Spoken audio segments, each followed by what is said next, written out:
এটা একটা ভালো সংস্কৃতি যে সারা পৃথিবীর কাছে উপস্থাপিত হলো যে বাংলাদেশের সমস্ত রাজনৈতিক দল যে একভাবে একতাবদ্ধ হয়ে কাজ করতে পারে, এই মেসেজটা সারা পৃথিবীর কাছে চলে গেছে।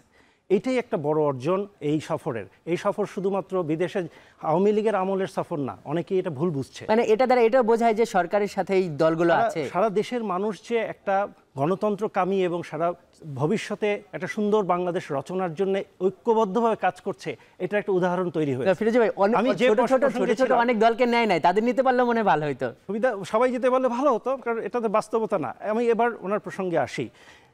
মার্শাল ল প্রক্লেমেশন 1977, যেটা ফার্স্ট অর্ডার, যেটা 1977-এর, সেটা অ্যামেন্ডমেন্ট হয়েছে 1975-এর মার্শাল ল প্রক্লেমেশনকে।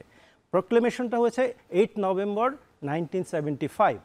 এখান থেকে 77-এ অ্যামেন্ডমেন্ট হয়েছে। তার মানে অ্যামেন্ডমেন্ট হয়েছে হচ্ছে মার্শাল ল প্রক্লেমেশনের, নট কনস্টিটিউশনের। এই জায়গাটা একটু বুঝতে হবে। প্রক্লেমেশন যেটা হয়েছে 8ই নভেম্বর, সেখানে কনস্টিটিউশন অনেকগুলো জায়গা স্থগিত ছিল। এই জায়গাতে পরবর্তীতে যতগুলো মার্শাল ল অ্যামেন্ডমেন্ট হয়েছে, প্রায় 10টা না 12টা অ্যামেন্ডমেন্ট হয়েছে, প্রক্লেমেশনের অ্যামেন্ডমেন্ট, কনস্টিটিউশন অ্যামেন্ডমেন্ট। ওই যে গণভোটের কথা বললো, আসি এইখানে মার্শাল ল ডিউরেশনে 77 থেকে 79 পর্যন্ত যে সরকারি অ্যাক্টিভিটিসগুলো, এগুলো মার্শাল ল দ্বারা হয়েছে, না কনস্টিটিউশন দ্বারা। এটা একটু বুঝতে হবে। যখন মার্শাল ল চলছিল তখন কনস্টিটিউশনটাকে কার্যকর ছিল না, এই জন্য ওই সময় কনস্টিটিউশন কাজ করছে এটা বললে ভুল হবে।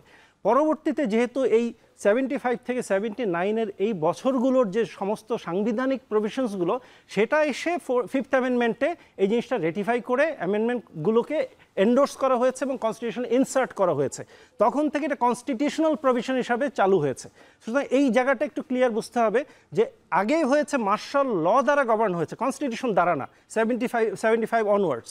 কিন্তু 79 থেকে এটা কনস্টিটিউশনাল রূপ নিয়েছে, যেহেতু কনস্টিটিউশন পার্লামেন্টে এটা অ্যামেন্ডমেন্ট হয়েছে।